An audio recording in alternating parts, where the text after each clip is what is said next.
What's up, people? Welcome to the Health is Wealth podcast. I'm your host, Jason Shively, and this is a show we talk about the relationship between her health, my wealth, and we're not just talking about the push-ups and dollar bills. Today is a good day. We are doing a testimonial from my friend and my client, Theresa, and we're going to talk about how health has impacted her life and how exercise has helped her family, her growing family, as they travel around the world, and she's all the way from everywhere. So, Theresa, welcome to the show. Thank you. Thank you. So, yeah, she hasn't had a mic on her face before like this, so this would be fun. Okay, so where were you from? Where are you originally from? I'm from Tucson, Arizona. Tucson, Arizona, all the way to South Florida. So, what was the process there? How did you get from Tucson to Florida? Let's just back up how we met. I met you at the commercial gym that I still work at. You're still training at, and you were a fan of the HIT training program back in the Red Zone days and Forge days when it was just a little tiny monkey gym. Yep. And stuff. And there was a few other trainers that you probably liked better than me at the time. Yeah, you just let it out. You're gonna hold back all of a sudden once we're on camera. Bobby was way better than me at the time, and then he left everyone, and I became the leftovers. And everyone loves leftovers, so I'm the leftover trainer that got everyone. So what was it about the HIT training that you needed? Because I know you did a lot of programs outside of a running program. You did like Insanity and things like that before even being a gym member. I'm old school. I started working out just out of high school at a gym. My very first gym was like this little gym in Tucson, and I've always done sports in high school and middle school and everything. So it just was kind of like an extension of that. Yeah. Just to, once I couldn't do sports in school because I had graduated, I just joined a gym and thought I'd try that for a while. And then I think I can't even remember not being a member of gym since I was like 18 years old. So you've always been active. Sports have always been in your life. You've always been active. Yep. So in Arizona, you guys did a lot of hiking more so than what you do here. Yeah, it's so funny. I've changed since I've changed locations over the years. I change what I do, which I find. So in Arizona, when I was a kid, my grandparents used to take me out on 10-mile bike rides at 5 o'clock in the morning. My grandmother would put an orange and a hard-boiled egg in the backpack for each of us, and we'd bike out in the desert. And we'd stop somewhere, and then we'd eat our orange and our hard-boiled egg, and then we'd bike back. I don't even remember having water, actually. It was the desert. Well, that's a good old school grandmother. I love your grandmother more for that. I know. Just no water. Just the kids will be okay. I know. If they die, we'll give them to the rattlesnakes. Exactly. Is that what happened? The rattlesnakes. Did you guys run over the snakes? And the road runners would the road runners. Go do they really look like the cartoon? Is that it? Yes. Do they spin their legs really fast? And they go beep beep beep beep beep beep. Yeah. No, and actually, my grandparents used to take us roller skating every week too. Family skate night.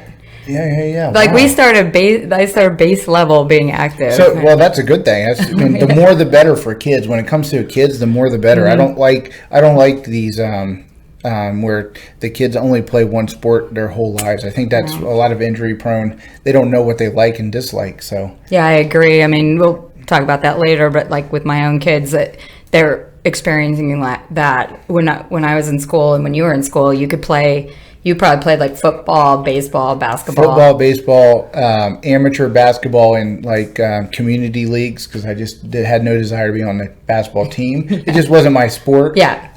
And then but pickup games are fun. Golf, tennis, little things. I mean, we stayed active, but I wasn't. My family wasn't the. It was the kids can be active, but it wasn't the family being active together. Besides all the yard work and farm work. Was really how the activities happened with the family. Yeah. But you guys were your grandparents had you out from the get-go. Right. Biking, skating, and then as a kid, we'd always just bike around the neighborhood, skate around the neighborhood, constantly doing that kind of thing. And so that kind of morphed into school sports later where it was like volleyball in the fall and softball and soccer and, And you went to what university? University of Arizona Wildcats. Make sure you get that, not the Devils. The Wildcats, not the Devils. No, not the yellow Devils. Not the Sun Devils. Don't ever make that mistake again, Jason. No, yes, I was told that you went to the smart school. Yeah.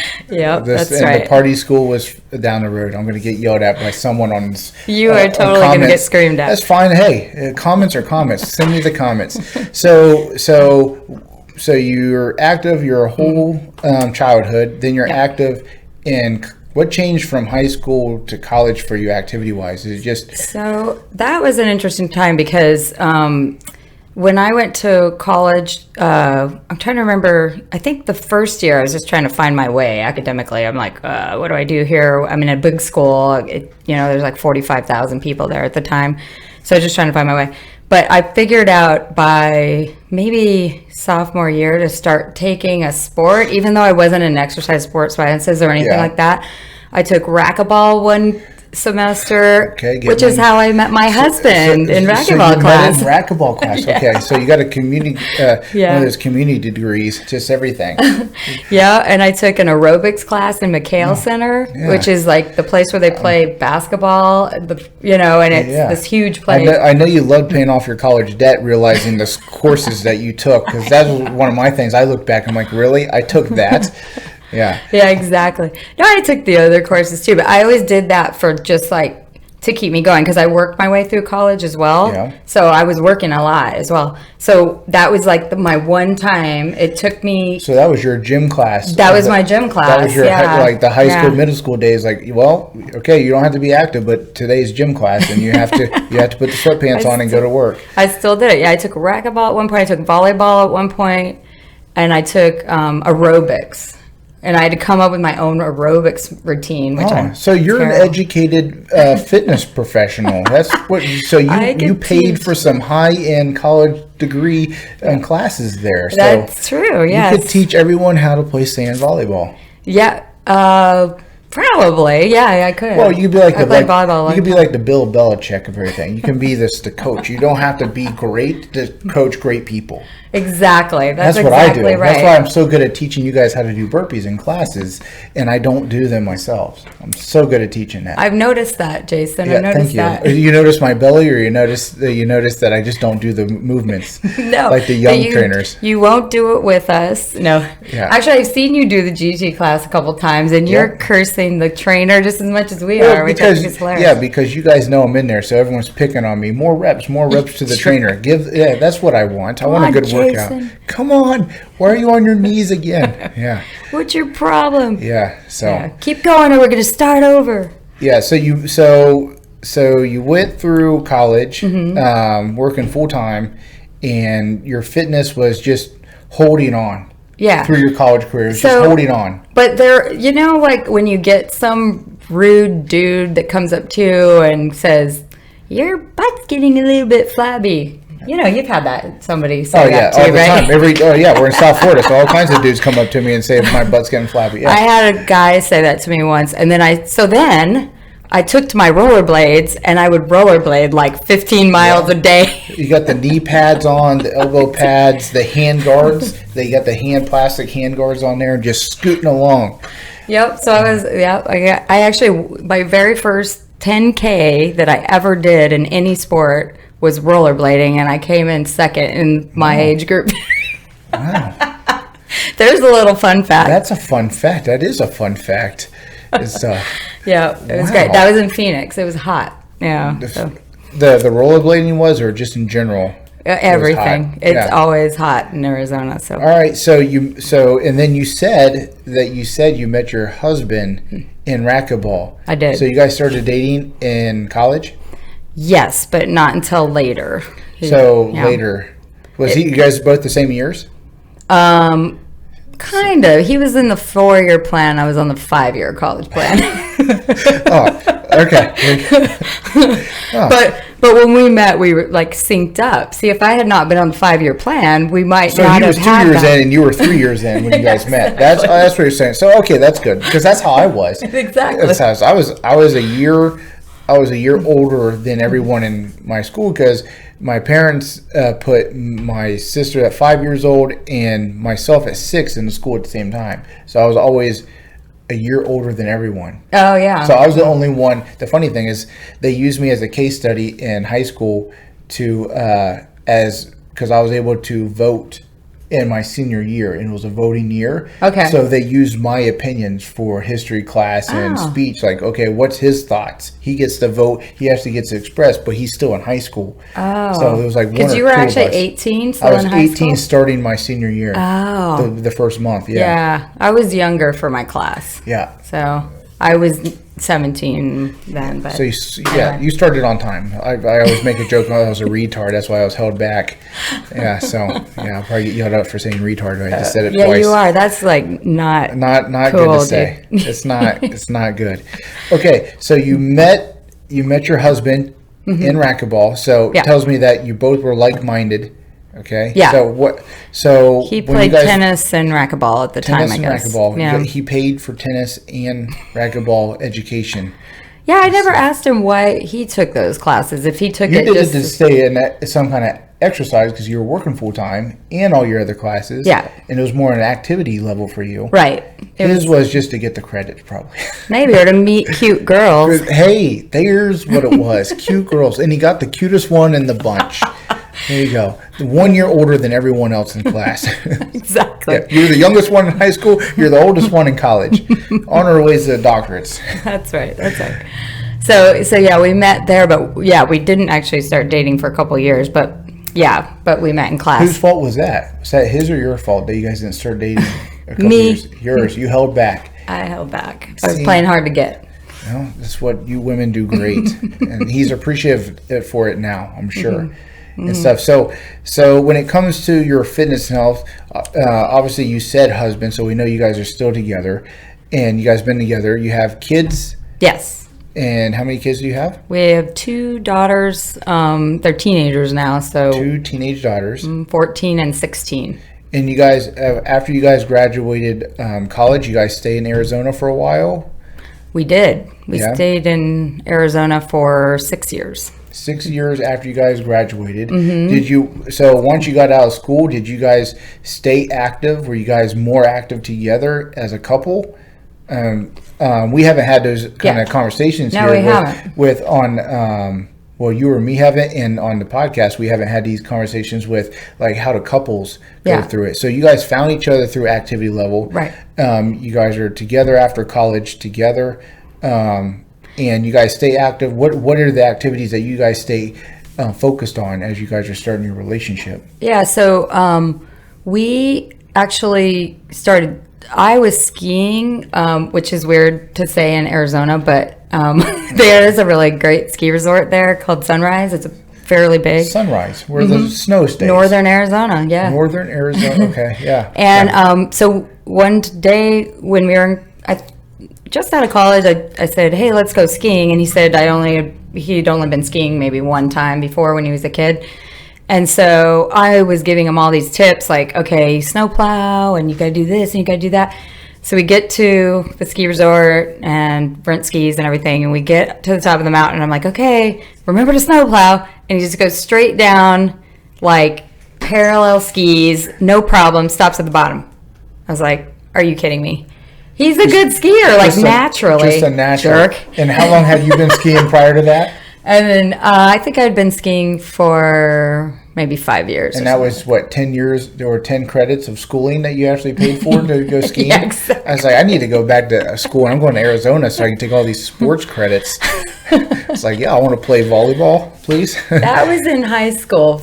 We had ski club.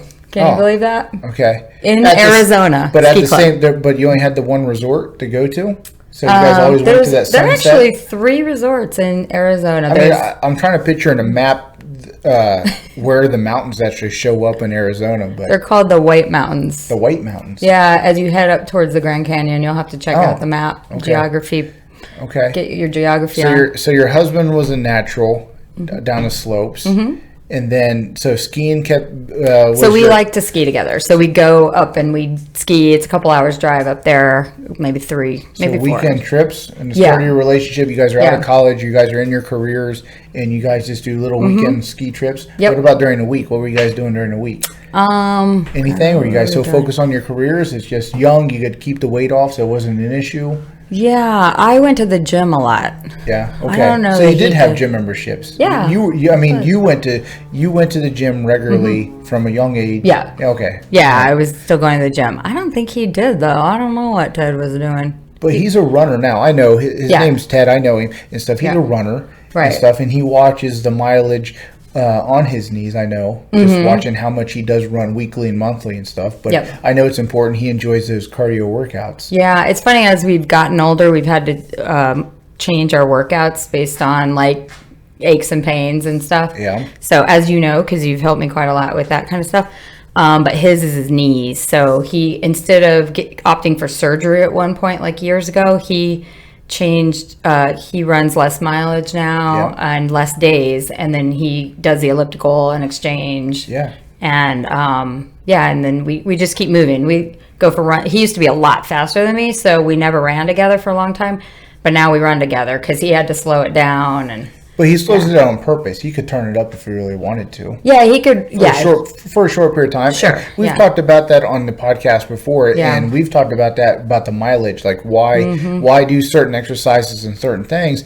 And coming out of this pandemic that we're working out of now, we just had a conversation off the camera about this has been a good time for you to change what you were doing. You got stuck doing the same things over again. So it was a good time for you to get back to outdoor running and walking and on the bike, and some more stretching and yoga that you've been doing. Yep. So that's a hidden blessing over the years when you put all these years on top of years of athletic movements. Because I had trouble with my knees too, because I was running a lot of half marathons when I lived in Colorado, and we just like to run. Everybody runs there. Like, if you're a runner, it's like, you're a runner. And then it got to the point where, okay, well, you have to do something better. So triathlete, become a triathlete. So I did a few of those too when I lived in Colorado. But it definitely wore down my knees too. So now I do a lot less mileage, but during the whole, this pandemic with time off of the gym, I have been doing Pilates and yoga and running more, and my knees have been fine. So and it'll benefit you. Yeah, it'll take you a couple of weeks and so many hours of running to get back to a shape that you feel good running again. Yeah. But that mileage that you've just saved on your knees is a benefit. And I've run into a bunch of runners over the years, and when they add 1 or 2 strength training days, it takes them a few small phase to get used to the weight training, because everything tightens up in different areas that you're not used to, because I know runners like to be loose, they need to be loose. But once you get over that hump, you actually feel like you're a better runner, more powerful runner. And a few people that take classes with you, Esther and someone else in there, has also noticed that the strength training has actually benefited their run long-term wise. Definitely. I feel a lot stronger on my runs. Yeah, but strength training. But the one thing that you've always liked, you enjoy the HIT training program that I'm part of, and how we know each other. Yep. And what is it about the HIT training that you like so much? Let's see. Well, the group motivates me. There's an energy there that you can't get on your own, for sure. Yeah. So that's why I had a hard time keeping up my strength training, because I could have done it on my patio, and I did do it a few times, but I like the people. I've made a lot of friends in that class, and it's just fun to see each other's faces, and we push each other without, you're trying to elevate yourself, but when you see someone next to you that's doing a little bit more weight, or that keeps going, when you have to do a move for a minute, and you're so tired that you want to stop, but you see them going, I'm like, okay, I'm not stopping. There's a lot of examples that I can bring up on you and your fitness background that compares to your tennis. You play tennis. You've gotten into pickleball to protect those knees again from all the tennis that you were doing regularly, and your back issues that you've had. So you still get that. You're just a competitor. That's what it is. You just enjoy competitive things, whether it's against your husband, your kids, or someone in class, or on the tennis court, or on pickleball court. You just like that competition. Yeah, I do. I guess. Yeah. You don't like being the weakest link. No, but I am really only a middle of the road kind of a, like. When I ran, I would say upper. I'd be like in the top third of my age group in a big race, and I was pleased by that, because I'm not in any way going to ever be like professional level or that, you know, but I'm pleased with that. If I'm like above 50%, I'm like, hey, I'm in the top 50. That's good to know. I'll learn to push you a little harder now that if you're just averaging your way through class. Yeah, just the average. Wait, no. No, so I am competitive. I agree. Yeah, no, I see a lot of that, but we've had a lot of, we've trained, we've actually done one-on-one training over probably 3 years now. Has it been that long? 2 or 3 years. Wow, okay. You know, once a week, once every other week we started and stuff. But you always asked a lot of good questions like, okay, well, how do I protect my back when I'm feeling this? When I'm playing doubles for all weekend long and then you come in, your back is all torqued out of place and we get you back into a normal position. You actually learned why and when your back issues. And I always try to teach people, if you understand when it hurts, you'll either push longer through that process and know how to fix it, or you'll taper it back. And that's kind of like with your husband Ted, he's tapered back his running because he knows his knees can't do that, but he wants to continue running for many more years down the road. Right. So he's known, okay, the elliptical in a facility is boring to me, but I still get a little cardio in, I get a sweat in, and then moves on with his day. Yeah. So.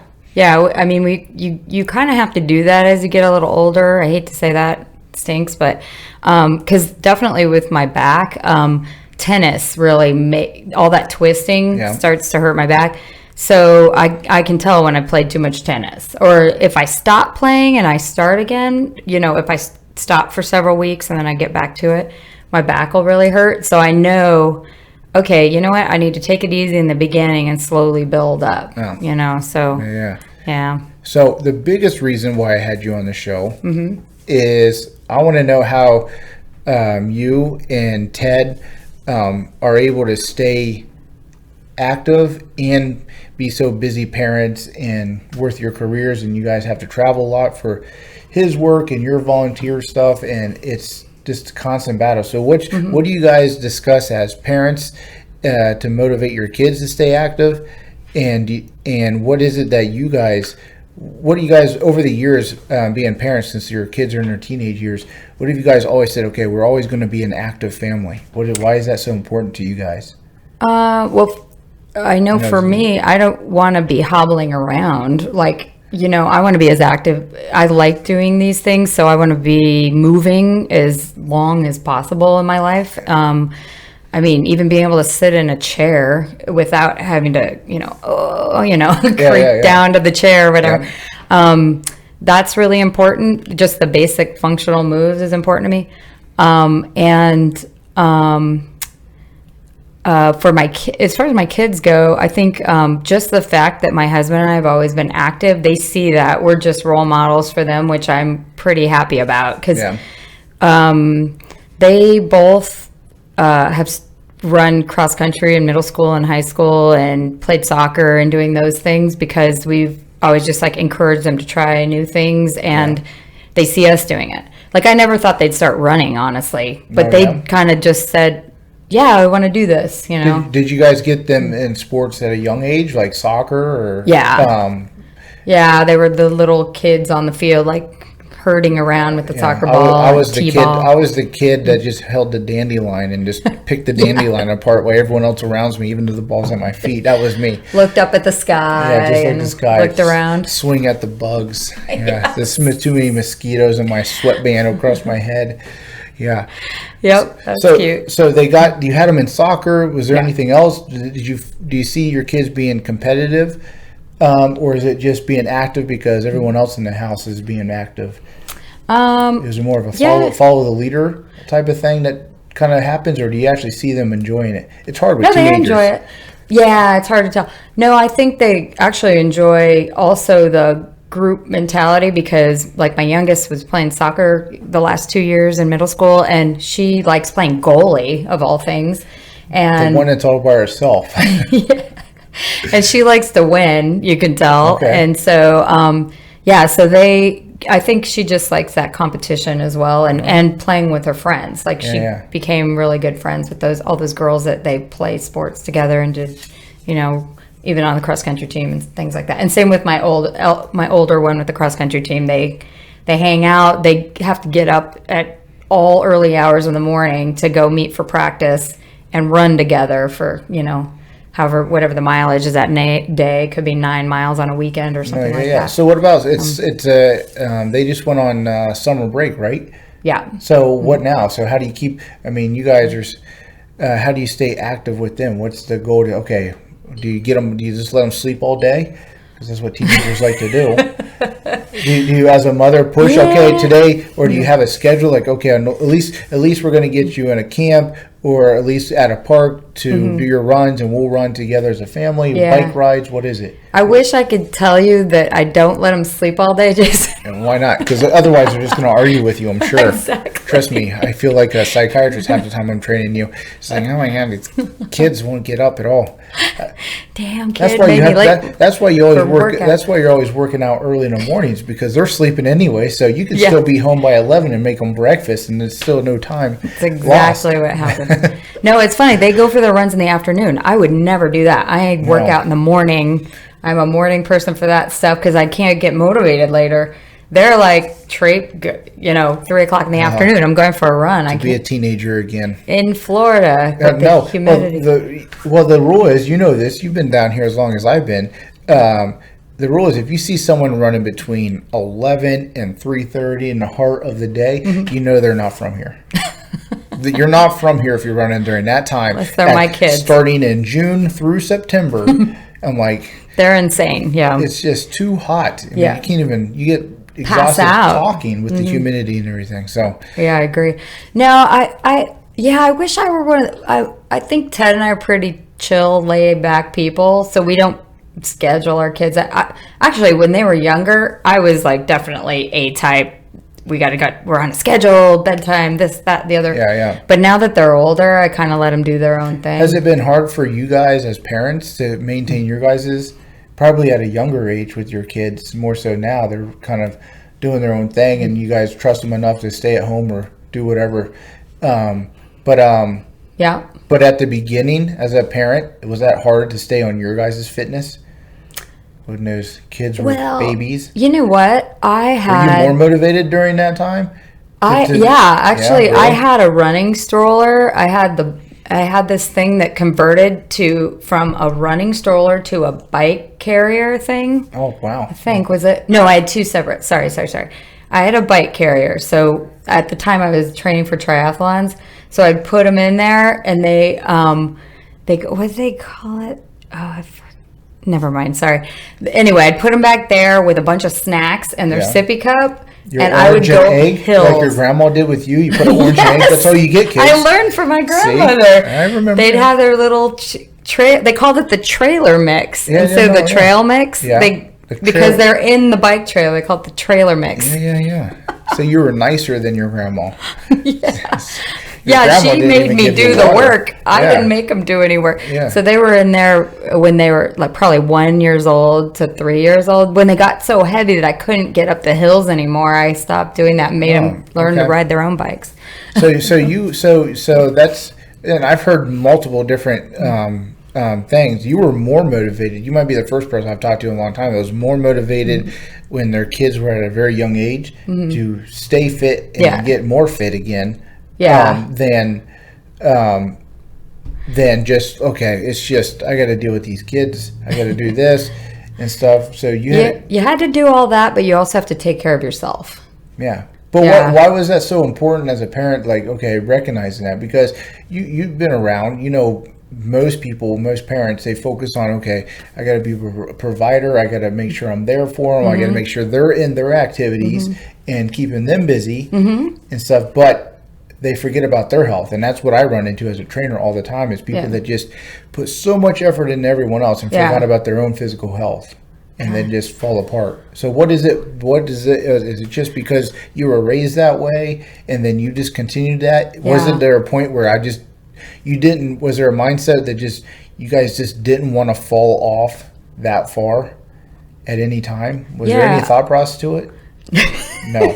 No, it was just. I wish I had some magic words for you. It was No, mean. It was we're working out. I've always been motivated. I have to say, to not get completely out of shape. When I start to feel a little bit bad, I have to kick my own butt and say, okay, let me get back out there again. Yeah. Like, I can't do that. I just can't let myself. Yeah, but the people that are watching, listen to the audio, don't see you and stuff.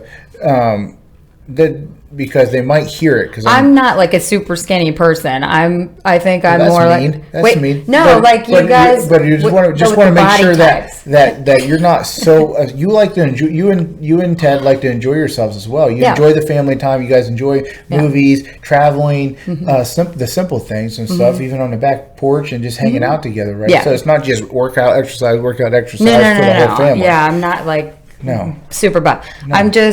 I like to get out. It makes me feel better. Yeah. And him too. If you don't get out and do your morning workout or go for your run or whatever, I am a grouch. I am not a nice person to be around. Within 72 hours, if I haven't been active, and I don't have to be in the gym to be active, I can go out and play Frisbee golf and be good for a short period, but for whatever reason I have to be out, and it feels I just get those natural endorphins going, and those positive mindsets just keeps me on the right path more throughout the days. And the more that happens, the more focused I am on the things that on the positivity wise. Right, I agree. I mean, that's it. If I start to like have bad days and be like not a nice person around my family, I need to get out and go for a walk. I need to go for. So that's the first thing you do turn to when you feel that rut's coming on. Like, man, I'm just grumpy. The first thing you decide to do is go exercise. Yeah. Yeah. Even to take my dog for a walk. Dog. Something. Oh, thank you for saying dog. We'll dog. Bobby. Let Bobby know how to say dog. Okay, it's dog.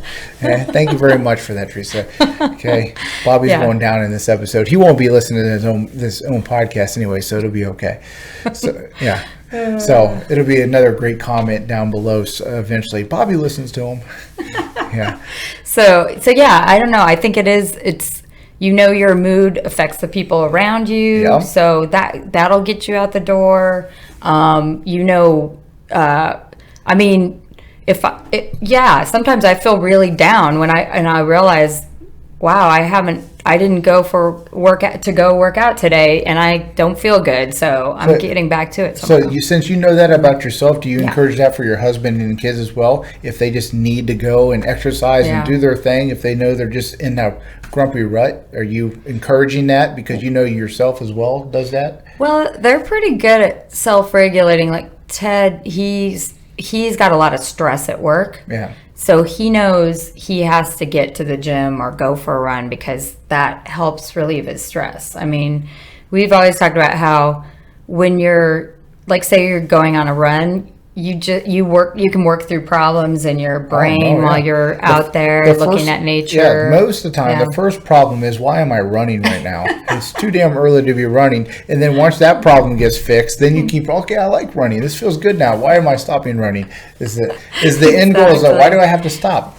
Yeah. Yeah. We haven't even brought up the fact that, like, I love nature. I lived in Colorado for years and years, and even Arizona. Right, so you moved from Arizona. When did you guys move out to Colorado? Are we going to go back there? Yeah. We're back to that. Back to that. So you guys Colorado was 6 years after college, and we just said, are we going to live in Arizona our entire lives? No, we can't do that. We started looking around in different cities that we enjoyed: San Francisco, San Diego, Chicago, and Denver was one of them. Okay. And we ended up, Ted, I was teaching at the time, so I could do that anywhere, just get a certification in another state. Yeah. And he found a job in Colorado, and so we moved there, and that's how we ended up there, and I loved it there. Loved it there. And then you moved from Colorado to Florida. To Florida. We lived in Memphis for a year, actually. Memphis, okay. Yeah, 1 year. So still a little bit nature. Memphis can be very naturey. There's lots of parks. There's a lot of good parks. I lived in Tennessee as well, so. Oh, yeah.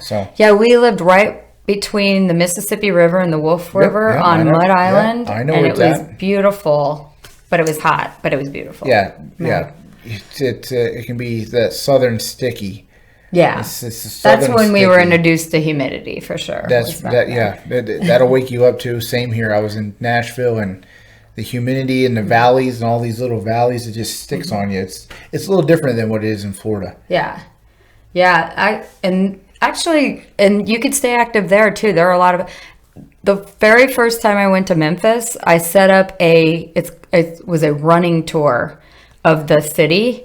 And so there was this guy who would take you on a run around the city and then tell you about all the sites. Okay. And did you get a stop at the places? Yeah, and you didn't have to run the whole camera. time. He's not running. I think it's like Yes Man. Isn't there a movie like Jim Carrey's in Yes Man, and he has to, everything he says yes to, he does. He has to say yes to everything. Yeah, so I haven't seen the whole thing. So he jumps into a running club, and they're taking pictures, but they don't stop as they're taking pictures. So when you said that, I first thought of the movie. I'm like, no, that you have to stop. I hope you stop on that run. It's like hard to take in information, which would be a good exercise program. I might have to add that into your workouts now.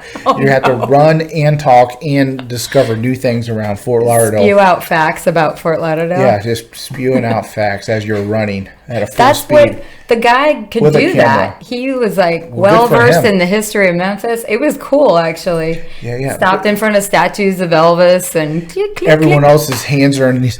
I thought this was a beer tour, not a running tour. Exactly. Wrong tour of the town. Are we gonna stop for barbecue now? Yeah, right. That's it. So you've been all over. It's what I've learned is West Coast is a lot more active. You guys stay outdoors, nature. Nature is in the family. Everyone in the family loves nature. Yeah, hiking, hiking. The soccer's outside. The cross country is outdoors. That you can do that everywhere. Yeah, which the trails get even more interesting out there instead of here. There's some really cool trails. Well, here, I mean, Florida is different. It just everything looks the same because it's just palm. It's all green. So if you go into a trail and it's flat, you can't hike up a mountain here. There's no mountain to hike. There's no valleys to run up and down. That's a whole different game. You have to, if you want to do hills, you got to do bridges. That's the only way to do a hill repeat. Concrete bridges. That's it. And repeat and repeat and repeat. Exactly. Yeah. Okay. So the family's healthy. You guys stay naturally out in natures all the time. Okay. You guys are all focused, fitness and stuff. But the biggest question that we like to ask everyone on the show is, why is, you already answered a little bit of it, but why is health so important? And how does that keep you guys focused for your guys' future, getting the kids out of the house into college and further? How does health make that so, and why is that so important to you to get you there? Is it helping you guys get to your wealth goals? Being active, being alert all the time? Yeah, I mean, it does help your mental capacity to keep, to exercise. And I want to live to be an old person. But you want to be moving. And I want to be moving and healthy and doing all these things to make life fun. I mean, if I can't ski anymore or go for a run or go for just even a little bike ride anymore, it's not going to be so much fun for me anymore, you know?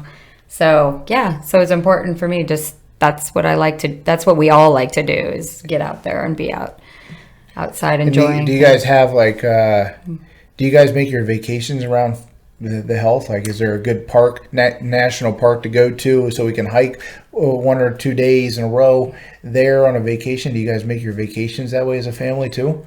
When we go out to Colorado, there are some great hiking trails and things like that. I have to tell you, at this age where my kids are teenagers, you kind of have to force them to go out on a hike. They complain about hikes. Just let them take their tablet with them. They're okay, right? I don't know. I don't have kids.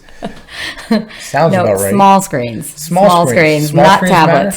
Tablets are too big? Yeah. Just the phone. The phones aren't tablets. There are no phones. So, it's the tablet that calls people. Actually, the key to teenagers is you tell them that they're going to get it's going to be perfect for their Instagram. So you say, we're going to go to this place that's got the most beautiful views. We're going to go during the golden hour. And then they can get all their Instagram photos and get all posy. And that's how you get them out. So it's all about the gram. It's all about the gram. It's all about the gram. So so with the teenagers, is it the gram? Is it TikTok? Is it Snapchat? Which one's important? The most important? Is it Facebook even in there? Is that old school old people? God, no. My kids have never been on Facebook in their entire life. Okay, so it's Instagram. First it was Instagram, but now Instagram's out. The gram is actually out. The now gram is that out. now that I think about it, right when we're figuring it out. I thought it was the gram. No, it's the Snapchat. Snapchat's in with those. Snapchat with the and teenagers? TikTok. And Snapchat. Yeah. Now, do you have the kids on restrictions? Like, is there restrictions that you like? Okay, get off the Snapchat and TikTok during these hours. Do you guys have those rules? Oh God, we're such bad parents. No. No, I don't know. I don't know what's good or bad. Is there a thing? Or do they stay pretty active when they're like if they're at soccer practice or cross country events and they're Snapchatting and because it's got to be a good way to keep track on them when they're posting that stuff too. Actually, Snapchat has this great feature called Snap Maps, and so you can, if they've opened up the Snapchat recently, you can find them on the map. Oh yeah. So it's a hidden blessing for the parents. So I've found. Do you guys talk about that with times. other parents? Like, or have you brought that up? Like, yeah, have you used Snap Maps? That's like I can slap them when they get home. I know where they were. It's either Snap Maps or it's Life 360. That's hard to say, by the way. Snap Maps. It's confusing. Snap Maps. Say that 7 times. Snap Maps. Snap Maps. Snap Maps. Snap. I say no, it's not working. Yeah, so there's always some social media. Girls are worse than boys too with it, for sure. The guys aren't as much into it, but there are a lot of guys into it too. But yeah, so no, that is a good feature. You can find your kids using social media. But you have to use those tools to get them outside as a teenager. That's the struggle. I have done that. No, you do. Yeah, that is a strategy. That's a strategy. Sure. And obviously, you're not going to be sharing the moms on a podcast now. Like, if you hike up this mountain and we get to the top, there's going to be an incredible view that you can put on Snapchat later today. Okay, let's go. You can do this TikTok on there. Yeah, on the top of the mountain, you can do this dance. Yeah. It's going to be cool. Now, what is the word? Dope? Or Dope? I don't know. I don't know. I can't remember. Shoot. We're I'm totally too different old school. generations for that. I'm just gonna be wrong. Period. So I'm not even going down that subject. Okay. Yeah. So let's finish up. You keep trying to get out of me what I do to get my kids out, but it's not There's great. not much. It's There's teenagers. Maybe at 10 years old, this would have been a better conversation. You're right. Maybe at 19 years old, they love their parents again. But right now, you're at the perfect time to be on the show where there's nothing to talk about. They don't talk to me. I don't talk to them. They sleep in. I get all my stuff done before they even get up, and then they have breakfast. It works a lot like that, yes. Yeah, well, now I know why I'm not a parent. That's even better for me. I am the teenager around here. But the one thing that we've all done together since we timed to ski when they were 2 years old. So we ski together. And so, we go when we're able to go on one of those trips, which is not easy when you're in Florida, but we get out there. We like to ski in Colorado. We all ski together, and they're super good skiers because they've been skiing since they were little. And actually, my oldest really prides herself that she's a good skier. They both are really good skiers, but and so she's like, I'm a good skier, and she might have done something with that if we had stayed in Colorado. Okay, well, but okay. Yeah. So, what's one thing that you would tell parents to suggest for their kids? When it comes to their activity level as a family, what's the one thing that you always suggest to other parents when you guys talking like, oh yeah, we just stay active. We let them choose things. What is it? Mm-hmm. Do you give parents advice on how they can stay active? Why they're raising kids? On how the kids can stay active? Or? Both. Like, do you suggest any things what you guys have done so well that works for you guys with your kids, and then how you guys have been able to stay active while building your family? I mean, I think the one thing I would say is just role model it yourself, or because it is a family matter. It's like, for me, it was my grandparents because my parents were working so much, and they were also the generation that it wasn't so important, I think. Yeah. But my grandparents really modeled that for me, and I've always said that about them. Like, I don't know if I'd be as active if it weren't for them, like getting us out there at 5 o'clock in the morning. So yeah, you gotta do it, or your kids aren't going to find it that important either a lot of times. I mean, I don't know, that worked for us. But. Yeah. So put yourself first. So just like when you're in an airplane, when there's if you're in an emergency situation, a mask come down, put your mask on first. and then your kid's mask, right? Yeah, that's a perfect analogy. You're so good at that. Yeah, so that's what Teresa's taught us today. If you're a parent and you're trying to figure out why you can't get your health going, put your health needs first, and then help your kids with their health needs right beside you, and it'll follow along, and the whole family will be a little bit more active. And one day we'll all be able to catch up with Theresa and her family. One day. Ladies and gentlemen, thank you so much for watching or listening to today's episode. We'd love if you leave a comment down below. Don't forget to give us a 5-star review, like us, share us, and follow all the guests from today's episode. And remember, if it was easy, it'd be damn cheesy.